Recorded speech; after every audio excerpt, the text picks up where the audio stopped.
ایک ایسے وقت میں جب یوکرین پر روسی جارحیت کی پوری دنیا مذمت کر رہی ہے، پاکستان نے اس معاملے میں نیوٹرل رہنے کا اعلان کیا ہے، جس کا یہ مطلب لیا جا رہا ہے کہ پاکستان روسی جارحیت کو عالمی قوانین کی خلاف ورزی تصور نہیں کرتا۔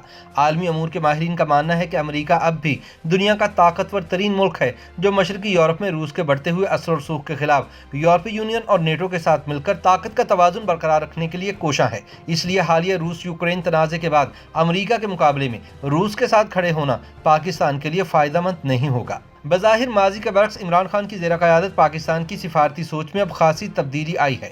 یہ اور بات ہے کہ فوجی قیادت اس سے متفق نہیں۔ سفارتی حلقوں کے مطابق پاکستان اب کسی دھڑے کا حصہ نہیں بننا چاہتا۔ اس سلسلے میں وزیر اعظم عمران خان نے 28 فروری کو قوم سے خطاب کے دوران 24 فروری کو اپنے روس کے دورے کا دفاع کرتے ہوئے کہا کہ میں وہاں دو طرفہ تعلقات بہتر بنانے کی غرض سے گیا تھا، لیکن یہ بھی حقیقت ہے کہ پاکستان نے روسی جارحیت کی مذمت سے انکار کیا ہے۔ حالانکہ یوکرین کی جانب سے بھی پاکستان سے مطالبہ کیا گیا ہے کہ وہ روسی جارحیت کی مذمت کرتے ہوئے یوکرین کی خود مختاری اور سالمیت کے حق میں آواز بلند کرے۔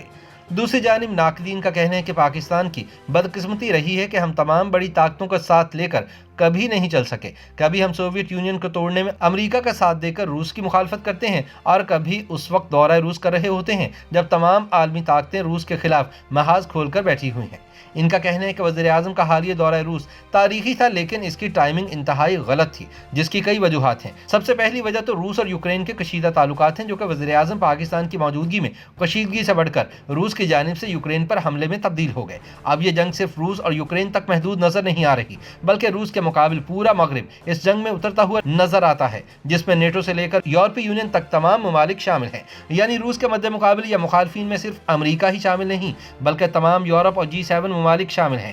لہٰذا اس موقع پر پاکستان کی جانب سے روس کے ساتھ کھڑے ہونے سے یہ تاثر جائے گا کہ پاکستان امریکہ اور دیگر طاقتور مغربی ممالک کی مخالف صف میں کھڑا ہے۔ خیال رہے کہ پاکستان میں تعینات مختلف غیر ملکی مشنز کی جانب سے پاکستان پر اقوام متحدہ کی جنرل اسمبلی میں روس یوکرین کے تنازع پر بلائے گئے حالیہ ہنگامی اجلاس میں روس کے خلاف جنگ بندی کی قرارداد پر دستخط کرنے پر زور دیا گیا تھا۔ تاہم پاکستان نے یوکرین کے ساتھ روس کے تنازع پر ایک نیوٹرل موقف اختیار کرنے کو ترجیح دی۔ سفارتی ذرائع کا کہنا ہے کہ پاکستان اصولی موقف اختیار کرتے ہوئے کسی کی حمایت کرنا چاہتا ہے اور نہ ہی مخالفت۔ اس کا کہنا ہے کہ روس اور یوکرین کو اپنے معاملات بات چیت اور افہام و تفہیم سے حل کرنے چاہیے۔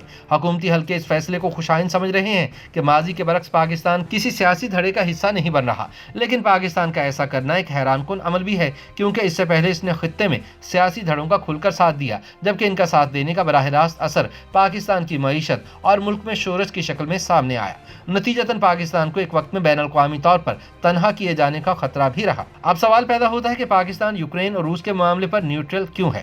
اس سوال کے جواب میں سینٹ کی فارن افیئرز کمیٹی کے چیئرمین سینیٹر مشاہد حسین سید کہتے ہیں کہ یوکرین اور روس کے درمیان تنازع یورپ کی سرد جنگ کا حصہ ہے، جو یوکرین میں ان دنوں جاری ہے۔ اس جنگ میں پاکستان کے براہ راست مفادات نہیں ہیں۔ دوسری بات کہ پاکستان چاہتا ہے کہ اس خطے میں اپنا کردار ادا کرے، جس میں پاکستان کے تعلقات روس، چین اور وسطی ایشیا سے بھی ہیں۔ اور تیسرا یہ کہ پاکستان اب کسی قسم کی کشیدگی کا حصہ نہیں بننا چاہتا، نہ کسی کی حمایت کرنا چاہتا ہے اور نہ ہی کسی کی مخالفت کرنا چاہتا ہے۔ سینیٹر مشاہد حسین سید نے کہا کہ امریکہ کی حمایت اور ان کا ساتھ دینے میں پاکستان خاص طور پر پیش رہا ہے۔ اس کے نتیجے میں پاکستان کو نقصان ہی ہوا، کیونکہ امریکہ نے ضرورت پڑنے پر ہمارا ساتھ نہیں دیا۔ اس کی سب سے بڑی مثال امریکہ اور روس کے درمیان سرد جنگ ہے، جس کے نتیجے میں ماہرین اور دیگر سیاسی تجزیہ کار کہتے ہیں کہ پاکستان امریکہ کی حمایت میں اتنا آگے نکل گیا تھا کہ اسے نقصان اٹھانا پڑا۔ ان تلخ تجربات کی بنیاد پر پاکستان نے اب سبق سیکھ لیا ہے کہ نہ تو فضول جھگڑوں میں پڑا جائے اور نہ ایسی دشمنیاں مول لی جائیں جن کا ہمارے مفادات سے کوئی تعلق نہیں ہے۔ YouTube پر گوگلی نیوز دیکھنے کے لیے youtube.com کی سرچ بار میں googly news T V type کریں۔ گوگلی نیوز کے پیج پر سرخ رنگ کے سبسکرپشن والے بٹن پر کلک کرنا نہ بھولیے۔ YouTube پیج پر اپلوڈ ہونے والی ویڈیوز سے باخبر رہنے کے لیے بیل آئیکن پر کلک کیجیے۔ آپ کو ہر نئی ویڈیو کے بارے میں نوٹیفیکیشن موصول ہو جائے گا۔